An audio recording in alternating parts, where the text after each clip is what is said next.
Hello, hello, it's Amethyst Mahoney of Spiritual Badass and the creator of the Spiral of Ascension, and it is Friday. Yay! I am so excited for a Friday because it has been a long friggin' week.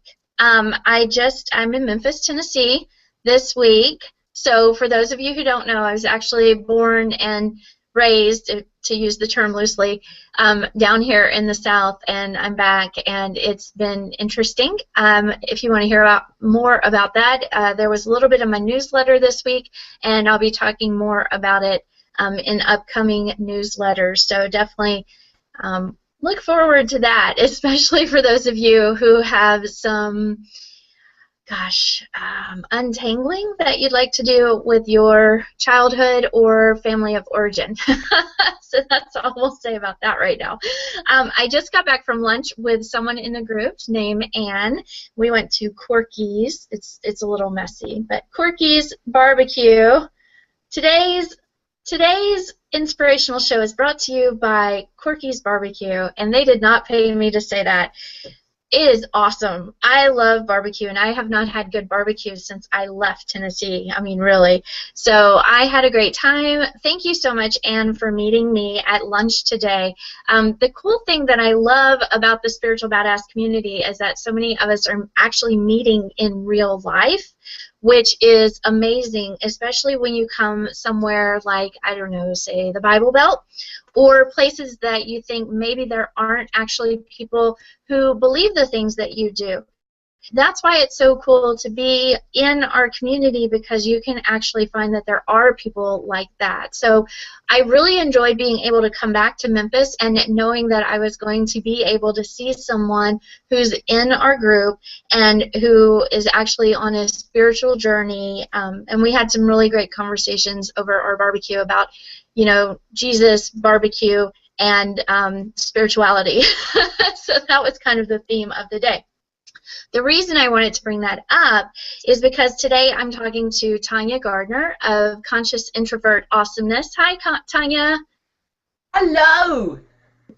So Tanja is joining us from New Zealand. So we were just joking because there's a little bit of a time delay going on, and I said, well, you're halfway around the world, and it takes a long time, for the information to get there. And she said, no, it's because what I say has to travel into the future to her and then come back into the past when she responds to it.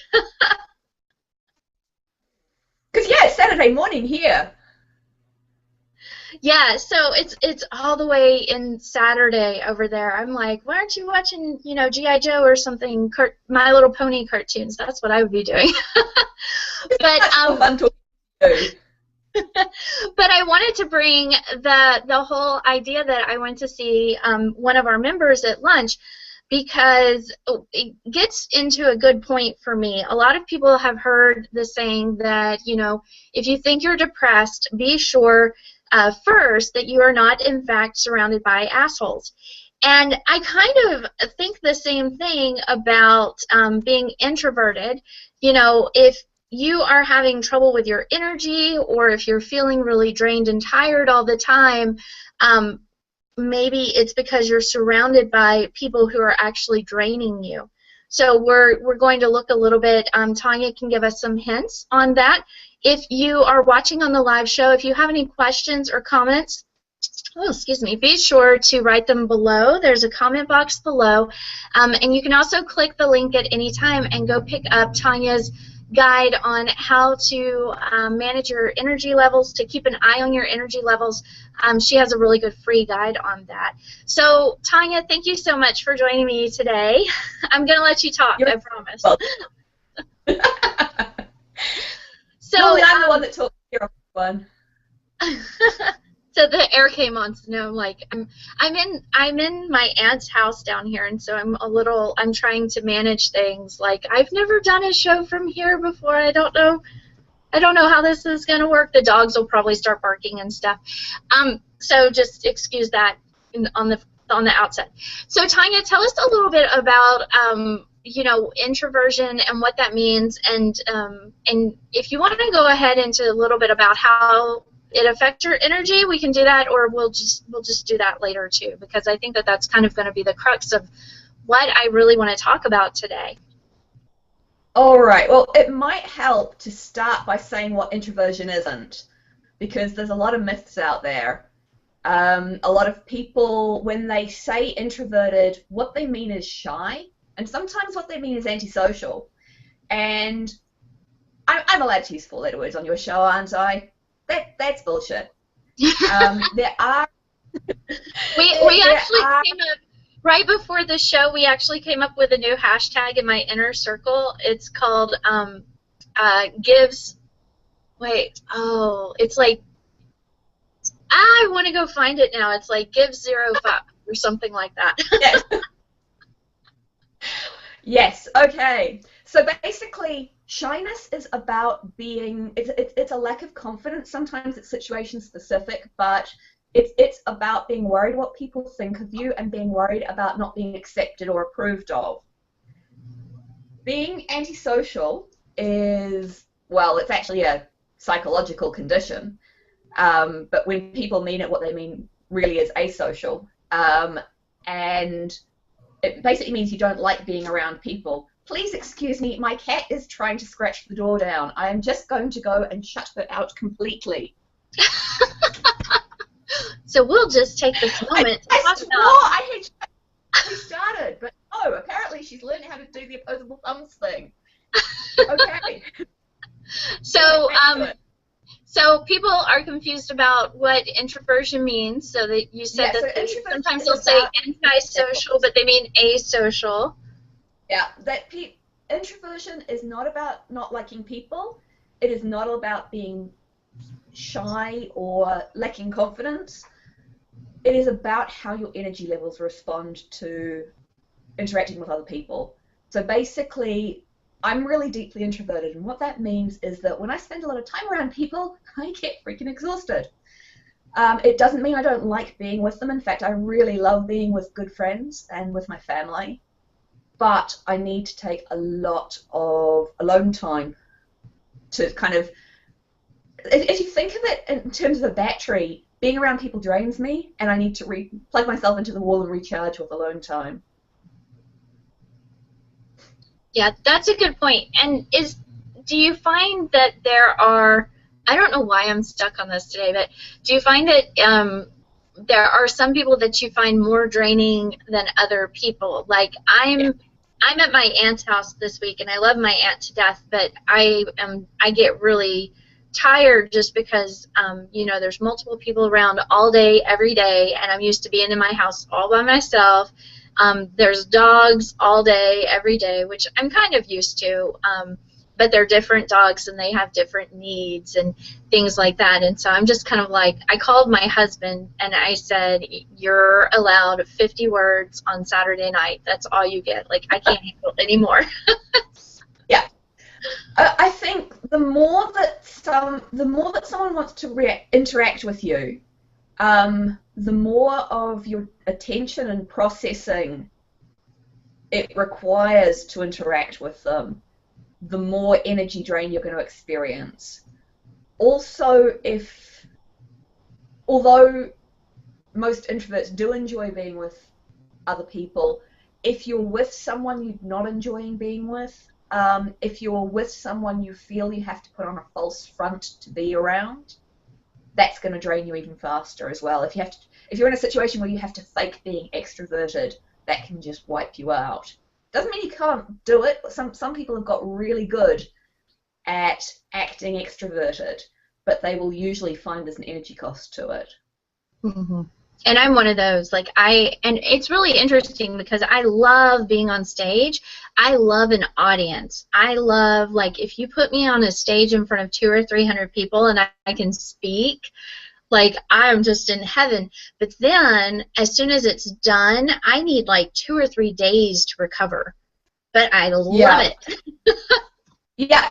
I'm actually the same, although mostly being on stage actually energizes me. I love standing up in front and talking to people. But what freaks me out and what exhausts me is having to talk to the people. If I come down off the stage and I have to start talking to people one-to-one, yeah, then I start crashing really quickly. So I have to manage my energy quite carefully around those one-to-one interactions afterwards. That's really interesting because I know a lot of people in the coaching industry will tell me, you know, I do better with one-to-one conversations and I hate being on stage in front of a bunch of people. But I'm the opposite because I always say, if you're talking to someone one-on-one and they don't like you, that's it. But if you're on a huge stage of people, there's gonna be some weirdos out there just like you who love what you're saying. Yeah, I think the other thing as well for me is that structure is really important. Like when I'm up on a stage, I'm controlling what's happening, right? I've got my notes, I've got what I've prepared in advance. I know what I want to say. Nobody's gonna surprise me, aside from the odd heckler, and I'm really lucky that I've never had that. But nobody's gonna surprise me out of left field with a question I don't know how to answer. So I'm really comfortable that I'm in my own environment there, and I'm sort of, yes, I'm a control freak. I get to control what's happening. When I'm talking to people one-to-one, I have to not only be thinking what I'm saying, but I have whole parts of the conversation where I am simply being open to input. You know, I'm watching their body language, I'm listening to their tone of voice, I'm listening to what they actually say, and trying to process that at the same time as I'm aware of it. And I think, for me at least, I think that's part of why it's so exhausting, because I'm getting information coming in on so many levels, and trying to simultaneously process it for me is quite exhausting. So it sounds like if everybody kind of processes things in different ways or has different ways of viewing what's actually going on in the situation, because I totally don't even think about the control and the structure, but that's a great point. That's completely true. How do you figure those kinds of things out?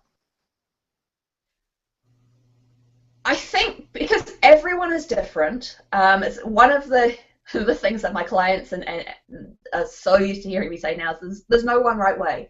There's no one right way to be an introvert. There's no one right way to do anything. The only way to figure out what works for you is to be mindful and notice when do you feel energized and awake and alive, and when do you feel like you've just been run over by a truck. And when you feel like you've just been run over by a truck, what's happened recently that might contribute to that? And when did you last feel like that, and what had happened then? And you know, you can be really fluid and informal about that, or you can actually track your energy levels.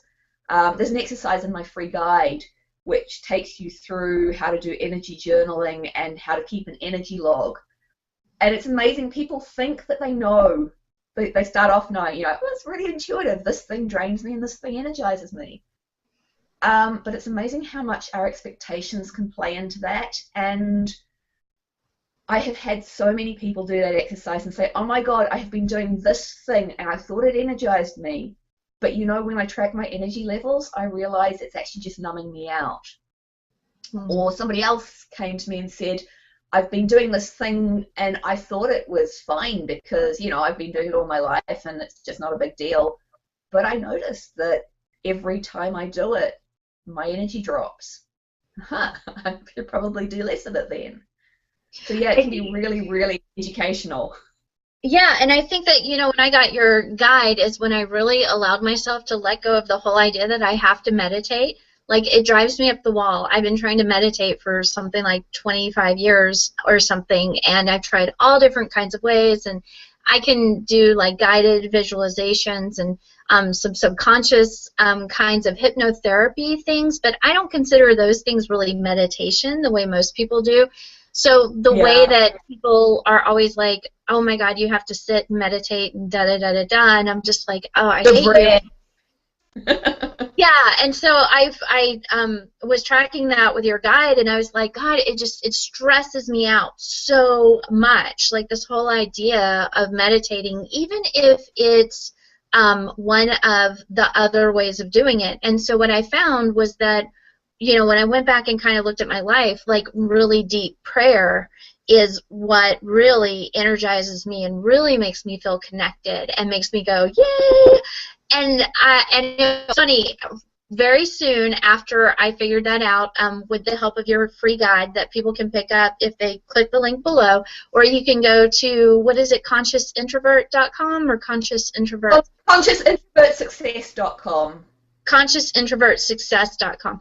It was so funny to me. As soon as I figured that out and gave myself permission to just go back to praying like I did when I was younger, a bunch of studies came out saying that they have found that deep prayer actually activates your brain in the exact same way as meditation. And I was just like, ha! I knew it! I knew it! Yeah, yeah. No, I mean, it really is. You have to figure out what works for yourself, and sometimes that's going to involve trying a load of different things. Sometimes it might, like you just said, involve going back to things you used to do when you were younger and just trying them out, and have a spirit of curiosity about it. You know, there's no wrong, there's no right. You're not a bad person if this thing works for you and this thing doesn't. It's just literally what works for you is what works for you. So that's the important thing to know. It doesn't matter what works for anybody else. Yeah, I well, really. Except in that it might try. It might what? The only reason to pay attention to what works for other people is it gives you something else to try. If you haven't already tried that, you could give it a go, see how it works for you. If it works, great. If it doesn't work, cross it off and move on to the next thing. Oh yeah, that's how I got to the whirling dervish thing one time at my church. We all did that, and I was like, man, I'm dizzy. I'm out. It's not spiritual for me. Throwing up is not spiritual. Yet the person next to you could just be the most perfect communion with spirit.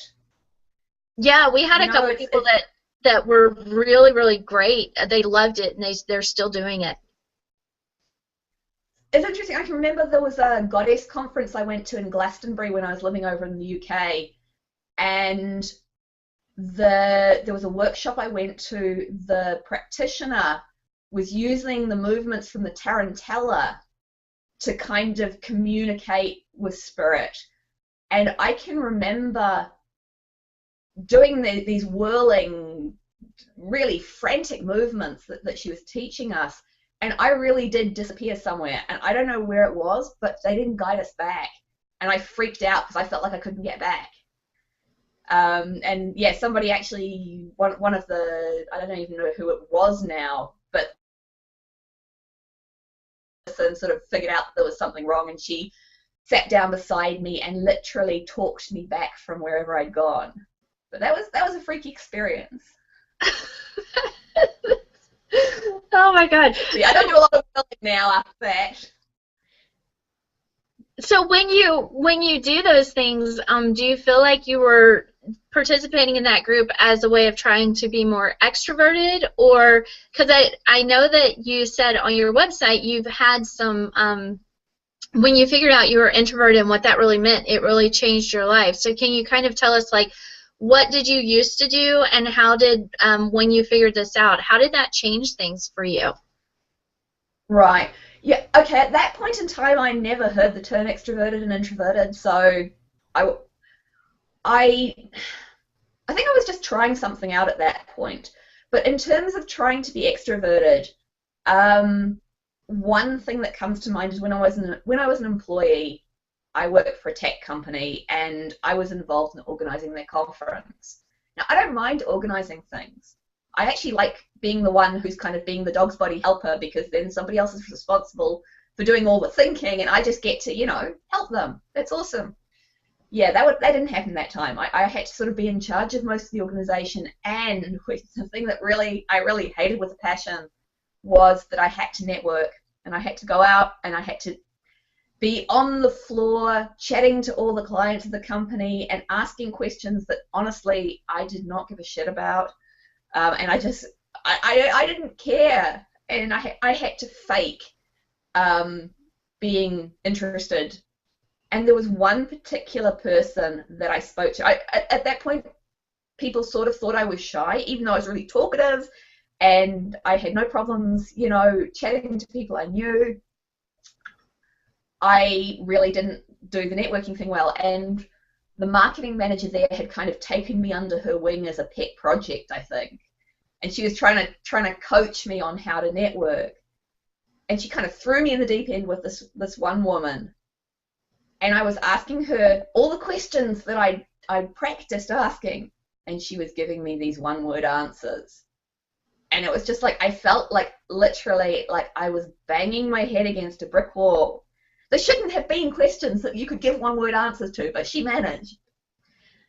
And I could feel, you know, my heart was starting to race, my throat was starting to tighten, and eventually I made the world's most graceless exit. I can't even remember what I said, and dashed to the ladies' room and proceeded to have a panic attack.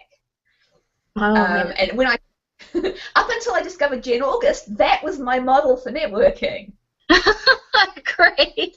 I'm going to go talk to people and have a panic attack by myself in the bathroom. That sounds like fun. Yeah. It was like afterwards, this marketing manager that was sort of, that had taken me under her wings sort of said, look, that was a really difficult conversation, and that person never talks to anyone, and I probably shouldn't have left you alone with her. It's like, yeah, thanks, now what? Now you tell me. But yeah, that was a real example of where I was trying so hard to be that extroverted person, and it wasn't that I didn't have the skills, it's that I was totally trying to be somebody I wasn't, and it just did not work for me. So fast forward now, and I'm mm-hmm. Sorry, go ahead. Oh, I was going to say, so when you are doing that and you're in that kind of situation, how do you figure out, like, what you're going to do instead? Because everyone expects you to go out and network, or everyone expects you to go, you know, talk to people, and if you don't want to do that, then there's something wrong with you. So I'm like, so fix that. Oh, sorry, go ahead. I'm getting real delay here, sorry. Oh, okay. So if people are telling you, you know, especially in business communities, because I know a lot of your clients are business owners, and you're supposed to go out and network, you're supposed to go do public speaking, you're supposed to whatever you're supposed to do, how do you figure out how to do that and what to really do? And my caveat with that is always, like, sometimes I feel like people use things like saying they're an introvert, or saying that they need to speak to their guides, or, you know, saying that their guides told them this. Sometimes I think those things are really excuses to keep us from doing things that we find uncomfortable. So how can you figure out if it's something that you really need to do, something that you need to figure out how to do in a way that isn't going to drain your energy, or if it is really something that it's not just because you're uncomfortable or it's new to you, but it's just something you don't have to worry about for right now? Okay, so the question. Let's see how many of the questions within that question I can answer. Yep, you have 6 minutes left. Go. The first thing I tend to say to people is networking is a form of marketing. It is not the only form of marketing, and if you don't want to do it, focus on something else for the meantime. You do not have to do everything at once, so pick something that works for you and focus on that first. I'm a big believer in identifying your strengths and playing to them, rather than focusing on your weaknesses and trying to desperately make those better while you're leaving your strengths totally untended. The second thing I would say is that as an introvert, you can do anything you want to do. Some things are going to be harder for you, and some things are going to take a lot more energy than they take for an extrovert, but that doesn't mean you can't do them.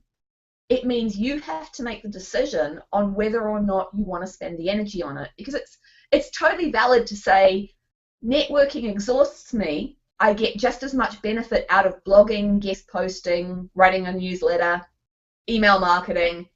Therefore, I choose not to spend the energy on it. that is a very different thing to say than I can't network because I'm an introvert. But it has, I think, to be a powerful choice, it's got to be a conscious choice. You've got to be aware of what your options are, what's going to work best for you, and what's going to use up your energy, and then decide how you want to budget your energy. And that idea of budgeting your energy is something that's pretty much foundational to all of the energy management work that I do with my clients. The idea of your energy is a limited resource, kind of like money. So think of your energy levels as a bank account. When you spend energy, you're making a deposit from your bank account. When you save energy, when you recharge, you're making when you spend it, you're making a withdrawal from your bank account, and when you spend it, you are I'm getting so tongue-tied here, but you know what I'm trying to say, right? I know what you mean. You're talking about when you're putting energy out into the world, you're actually withdrawing it from your energy reserves, and then when you take time, yeah, I only know this because you've told me 87 times and we've had conversations. And then when you take the time to actually regroup and protect your energy and everything, you're putting that deposit back in. But what the point that I want to make, and that you can tell me if you agree with this or not, is that you can only know if something like networking is a drain for you or how it affects you if you've actually done it.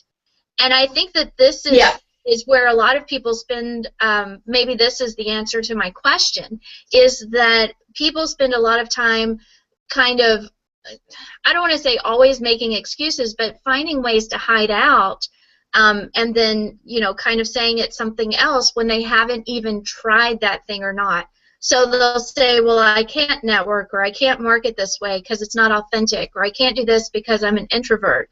But it sounds to me like you actually have to try something on in order to see how it affects you and to see if it is something for you or not, because you may be surprised.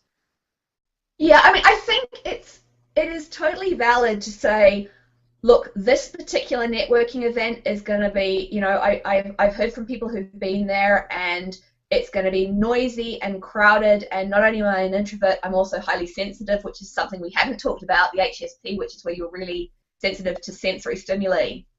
So loud noises and strong smells and bright colors can all kind of affect you the same way that interaction affects an introvert. And some people have both introversion and HSP going on. So if you know that this is the case, and you know that a given networking event is going to be loud and noisy, and you're going to have to fight to be heard over the crowded throng of people, I think it's totally fair to say, you know what, that networking event is not going to work for me. But I also think that it's important to realize that there are different kinds of networking events, and if somebody says, okay, what did you not like about this particular networking event, or what do you not like about the idea of networking? What if you could find a way to network that doesn't require you to do that, or doesn't require you to be in that environment? And again, I keep coming back to Jen and her phone networking. For me, that totally turned the idea of networking on its head for me. So for me, now I think of networking as something I do by phone. It's not something I do in person. But you need to know that option is available to you in order to give it a go in the first place. Right, and I'm a big fan of networking at, like, going to play mini golf or something like that. Like, that's just fun to me. So I think that's a really good point. And I'm glad you brought up the highly sensitive. What do they call it now? HSP? Is that the HSP? Highly sensitive person, yeah. Okay, because I kind of tend to think of that the same as introverted, and then you throw empathic on top of it, and it just becomes this big ball of whatever. It's all kind of melded together in my head. So, and I think that's the case for a lot of people. So in order to kind of start teasing that out and figuring out what's affecting you in which ways, I definitely recommend hanging out in Tanya's group. She has a really good Facebook group called Conscious Introvert Awesomeness. And you can find out more about that when you sign up for her free guide right in the link below this video. It's over at consciousintrovertsuccess.com, And Tanja, thank you so much for joining me today. Any last words of wisdom that you want to share with all of our spiritual badass people out there today? I would just say that if you find interacting with people draining, you are not the only one. There are so many people that I have spoken to. Amethyst is one of them, who, before they met me, they thought they were extroverts. And it wasn't until I actually found out what introversion is. It's not, like I said, it's not about being shy. It's not about being antisocial. It is just about the way that your energy levels respond. And if you can get a handle on what drains you and what energizes you, it puts you in a position of so much power when it comes to making your business work for you. So don't think of it as a label that's going to cage you. Think of it as something that will really help you understand yourself. Awesome. Thank you for that, Tanja. If you have any questions for Tanja, you can also find her in the Spiritual Badass community, or, like I said, in her own Facebook group at Conscious Introvert Awesomeness. And definitely be sure to check out that free guide, because it will give you the ability to give yourself permission to do the things that you really enjoy doing. And, you know, like we've been talking about in the Soul Journey spread and everything in the Spiral of Ascension, it really is about coming at your business and your life from a place of your strengths instead of trying to somehow overcome your challenges or things that you might think are your weaknesses but really aren't. Really focus on how you can make things work for you in the best way that you possibly can. And if you're an introvert, that's really great, because there's a lot of strengths that Tanja can talk you through and show you about in her community that will really change the way that you look at your life and your business. Thank you, Tanja, so much for joining us. Be sure if you have any questions to put them in the box below, or also come over to the Spiritual Badass community and you can let Tanja know what you think about being an introvert over there. I will see you guys next week. Is going to be our last Magic Up Your Life inspirational show. We have done our summer tour, so we're going to take a break, and we might be back next summer, but I've had a blast bringing all of these amazing people to you, and I am so glad that people have been getting so much out of this series, but we are done with this for now. So we will be back next week for the final Magic of Your Life inspirational show, and then we will see you over in the Spiritual Badass community. Thanks so much, everybody. Thank you, Tanja. Thank you. Bye, everyone.